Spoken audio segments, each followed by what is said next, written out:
है। तो भाई अब हम इसको आगे बढ़ाते हैं और इस में लास्ट कंसेप्ट पे हम लोग आते हैं। तो लास्ट कंसेप्ट में क्या है, मैं थ्योरम को डिस्कस करूंगा। तो बच्चों ये थ्योरम आप जब एमएससी में कॉम्प्लेक्स एनालिसिस पढ़ोगे तो वहां आनी चाहिए। कॉम्प्लेक्स दीपक किस सेमेस्टर में है? फर्स्ट में ही है? सेकंड में है सर। अच्छा, तो under the stereographic projection, stereographic projection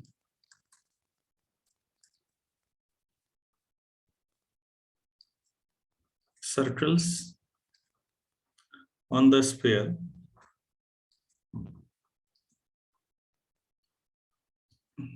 correspond, पहले स्टेटमेंट लिख लीजिए फिर मैं समझाता हूं आपको। To circles and straight lines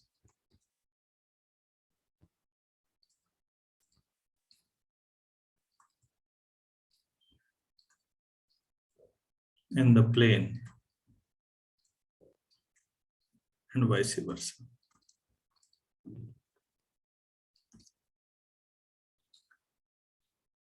कहना क्या चाह रहे हैं पहले ये बताता हूं, देखिए समझिए प्लीज। ये मेरे पास रीमान स्फीयर है, ये नॉर्थ पोल हम कह रहे हैं। तो नॉर्थ पोल से जाने वाले जो सर्कल होंगे वो ऐसे होंगे, स्फीयर पे खींचेंगे तो, और दूसरे ये वाले होंगे जो हॉरिजेंटल सर्कल होंगे। हम लोग ऐसा करते हैं, इनको नाम दे देते हैं लॉन्गिट्यूड्स, और इनको नाम दे देते हैं लैटिट्यूड्स।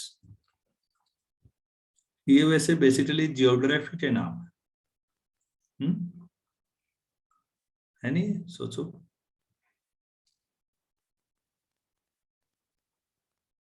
ये कंसेंट्रेट सर्कल्स हैं प्लेन में,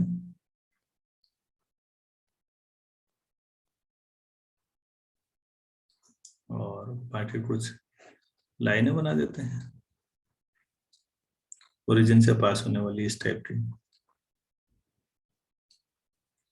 तो कहना यह है कि अगर आप स्टीरियोग्राफिक प्रोजेक्शन करते हैं तो जो लॉन्गिट्यूड्स हैं वो तो स्ट्रेट लाइन में ट्रांसफर हो जाते हैं, और जो लैटिट्यूड्स हैं वो कंसेंट्रेट सर्कल्स में कॉम्प्लेक्स प्लेन में कन्वर्ट हो जाते हैं।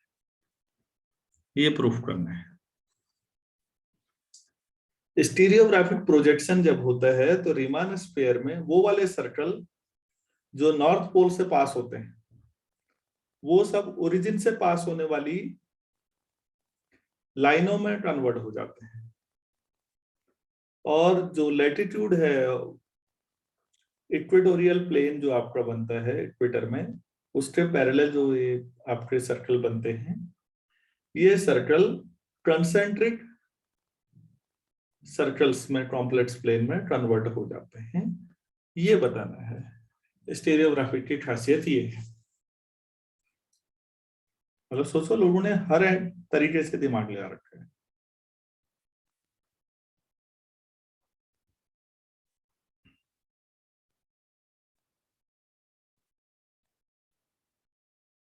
अरे भाई, बात समझ में आ रही है कि नहीं आ रही है? क्या कह रहे हैं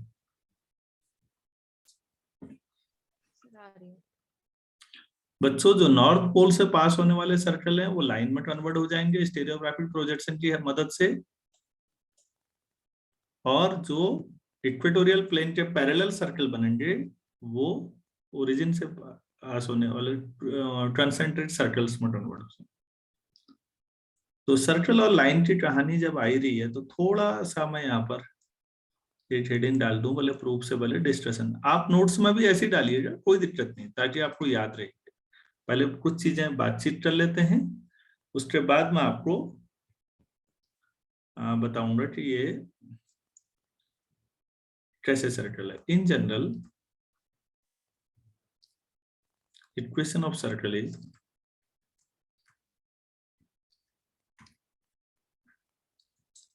x square plus y square plus a x plus b y plus c equal to 0, कुछ ऐसी होती है।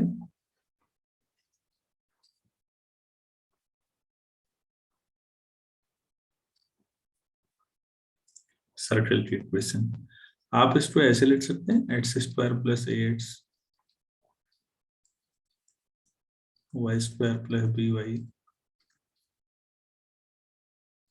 Equal to minus c. Perfect square बनाते हैं इसको, x square plus 2x into a by 2, तो फिर जोड़ देते हैं ए स्क्वायर बाई 4,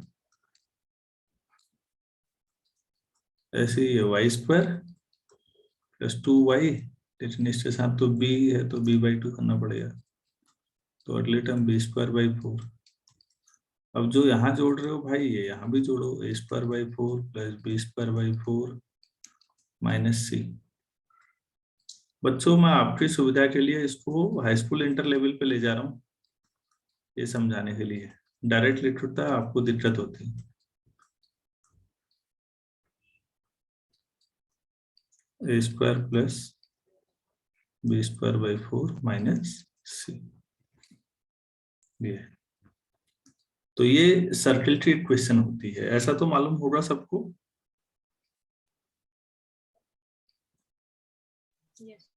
ये आर स्क्वायर की तरह हुआ बच्चों, जो राइट साइड है, तो जो आर स्क्वायर है अगर वो पॉजिटिव है, मतलब if A square plus B square by 4 minus C अगर ये पॉजिटिव है, तो इक्वेशन 1 एक सर्कल को रिप्रेजेंट करती है। Then equation 1 represents a circle, ठीक हो गया। लेकिन अगर कभी ऐसा हो गया कि A square plus B square by 4 minus C 0 हो गया, तो सर्कल का रेडियस तो 0 हो जाएगा ना, राइट साइड वाली टर्म 0 है। अरे किसी सर्कल का रेडियस 0 होगा तो उस सर्कल में क्या होगा फिर? पॉइंट। वेरी गुड, पॉइंट होगा केवल सेंटर, तो हम लिख देते हैं then it represents a point. बाकी लोगों को भी क्लियर है?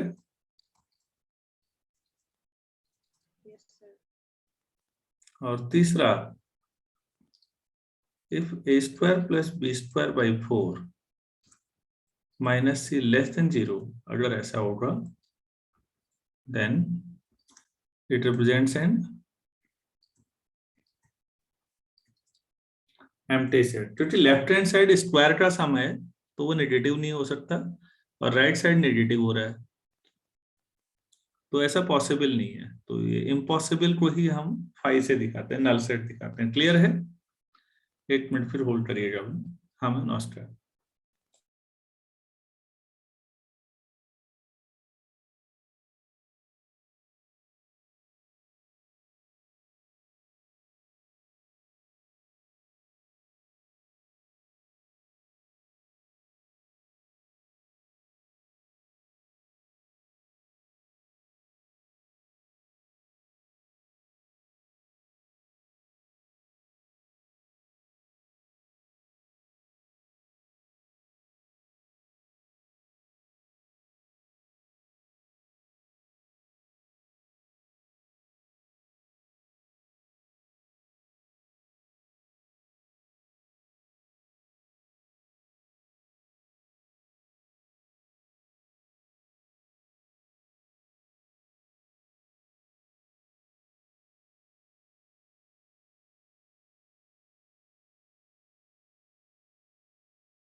ये बात समझ में तो आ गई होगी ना, सर्कल के बारे में थोड़ा सा।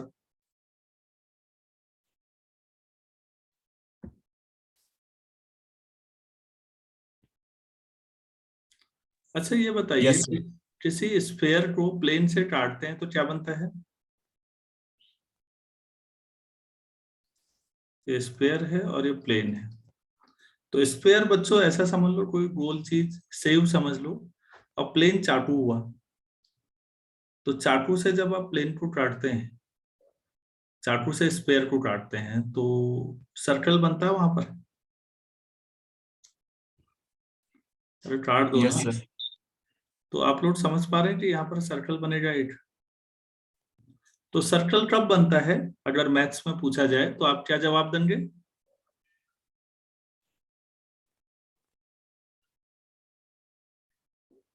Bye the intersection of a sphere and a plane.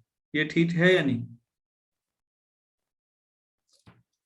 एक प्लेन से अगर एक स्फेयर को इंटरसेक्ट किया जाए तो जो बनता है वो क्या होता है? सर्कल। सर्कल होता है। तो यहाँ पर स्फेयर हमारे पास रीमान स्फेयर है S2। प्लेन की इक्वेशन हम लिख लेंगे, लीनियर इक्वेशन होती है XYZ में। तो मैं ले लेता हूँ, let there be a circle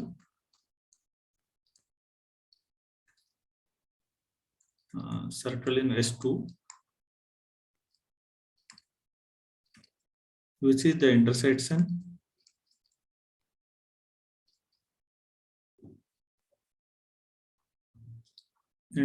of S2 and the plane। मैं मान लेता हूँ ये plane AX plus BY plus CZ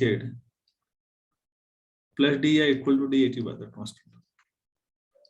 मैंने इसको मान लिया। एक इक्वेशन में ऑलरेडी अभी मान चुका हूँ पीछे, तो इसको 2 ले लिया मैंने। सपोज हमारे पास 8 सर्कल बना दिया मैंने। क्या ये समझ में आया सब लोगों को कि जो सर्कल मैंने बनाया ये इस प्लेन के द्वारा इस स्फीयर को काटने से बना है? तो अब प्रूफ क्या करना है, क्लेम क्या है? जो सर्कल है इसकी जो इमेज होगी वो या तो सर्कल होगी या लाइन होगी। तो मैं आपको बता भी रहा हूँ कि लाइन कब होगी और सर्कल कब होगी। ये बात समझ में आ रही है ना?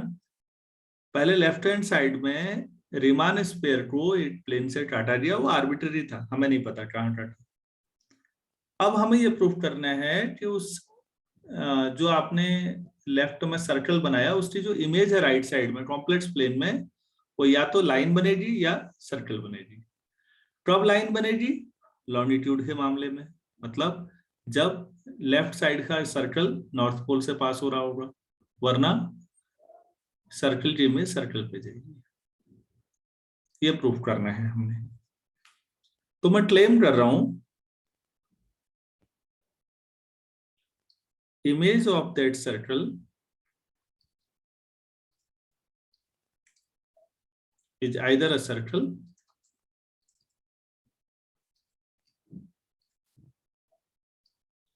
or a line।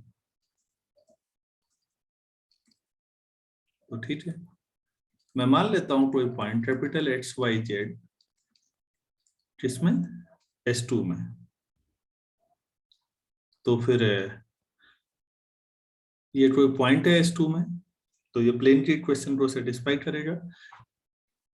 तो प्लेन से होते हुए जा रहा है, हम ये मान के चलते हैं। जो सर्कल में है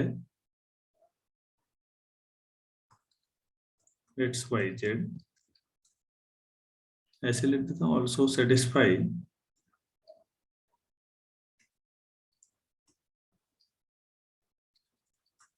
A capital X plus B capital Y plus C capital Z equal to D।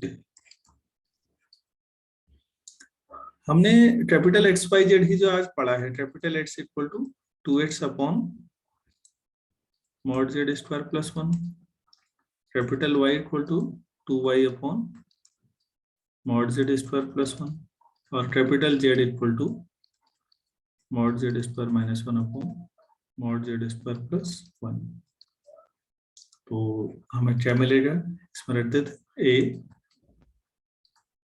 2x upon mod Z square plus 1 2y upon mod Z square plus 1 C mod Z square minus 1 upon mod Z square plus 1 equal to D। थोड़ा सा इसको simplify करें ताकि आप आसानी से समझ सकें। तो 2ax 2by plus c times mod z square minus 1 equal to d times mod z square plus 1.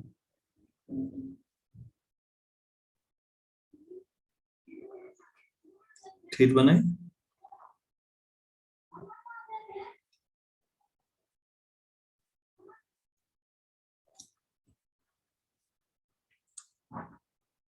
ये ठीक हो रहा है?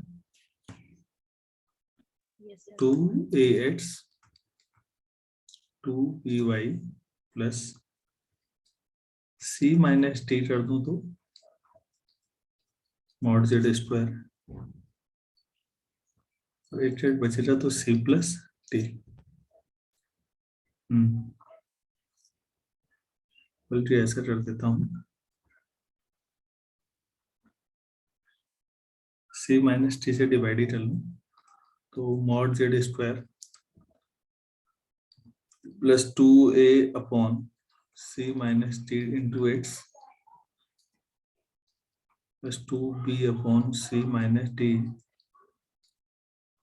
y equal to c plus t upon c minus t. हमारे पास ये हो गया। इसको क्वेश्चन नंबर 4 कर ले, या ऐसा भी कर सकते हैं कि मॉड जेड स्क्वायर की जो क्या लिख सकते हैं, x square plus y square. तो बच्चों ये बताइए, ये इक्वेशन और इक्वेशन 1 मैंने लिखी थी अभी, मैंने कहा था सर्कल की इक्वेशन ये है। इसमें शुरू की जो दो टर्म है ये मॉड जेड स्क्वायर ही है, बाकी एक एक्स वाली टर्म है, एक वाई वाली, और बाकी कांस्टेंट। क्या ये इक्वेशन भी ऐसी है? देखिए तो चौथी। Yes sir. तो हमने ये प्रूफ कर दिया कि सर्कल की इमेज सर्कल ही है इन जनरल। दिस इज बहुत आसान है प्रूफ, ऐसा कुछ नहीं है इस पर। Similar to question 1। So image of a circle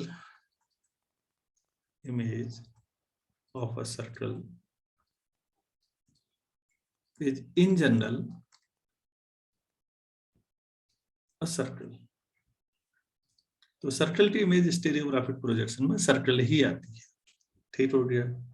अब यहाँ पर एक पर्टिकुलर केस ले लेते हैं। ये तो भाई तब है ना, चौथी इक्वेशन तब सही होगी जब c माइनस डी क्या होगा, नॉन जीरो।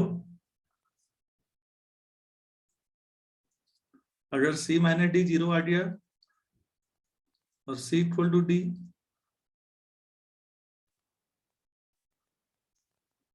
तो आप ऊपर से ही सोच लो, जहां c और d बराबर है क्या हो जाएगा, डिवाइड करने से पहले ही आपकी ये टर्म गायब हो जाएगी या नहीं, ये देखिए तो। Yes sir. तो ये तो गायब हो गई, और राइट साइड में c प्लस डी की जो 2c लिख दो, तो x और y में लीनियर इक्वेशन हो जाएगी ये। Yes sir. यार कौन सी इक्वेशन है अभी जिस पे बात कर रहे थे हम, कुछ नहीं, तो ऐसा करते हैं, कोई a मान लेते हैं, then from a we observe that image is a straight line।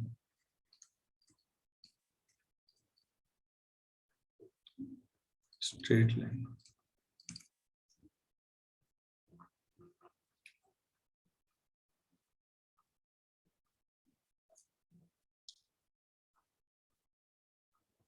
ठीक है, इमेज स्ट्रेट लाइन होगी तो क्या बनेगी, 2ax 2by plus 0 equal to 2c। c plus d था तो c की जो d रख दिया तो 2c आ गया। अब ये line if it passes through north pole, it passes through n, n क्या हो गया 0 0 1 we get 0 plus 0 equal to 2c और c equal to 0 c equal to 0 हो जाएगा तो क्या आ जाएगा 2ax plus 2by equal to 0 और ax plus by equal to 0 तो ये क्या बनी इमेज लाइन है ओरिजिन से पास हो रही है क्योंकि कांस्टेंट टर्म नहीं है इसमें this implies image passes through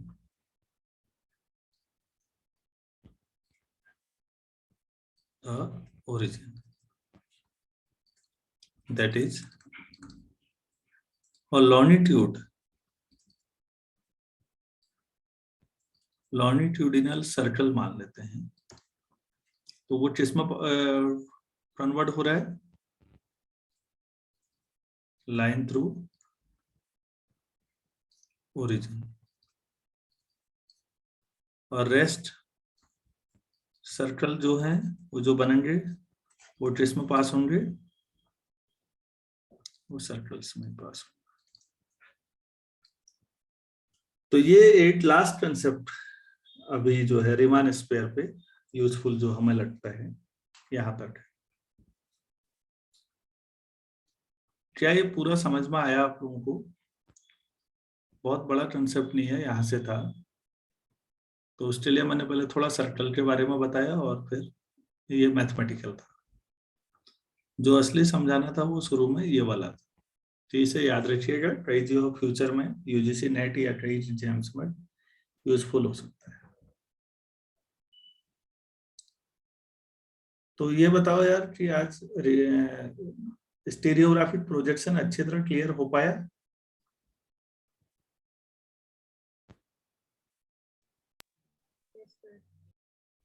yes sir चलो ठीक है फिर आज इतना ही करते हैं कल 7:30 बजे फिर मिलते हैं थैंक यू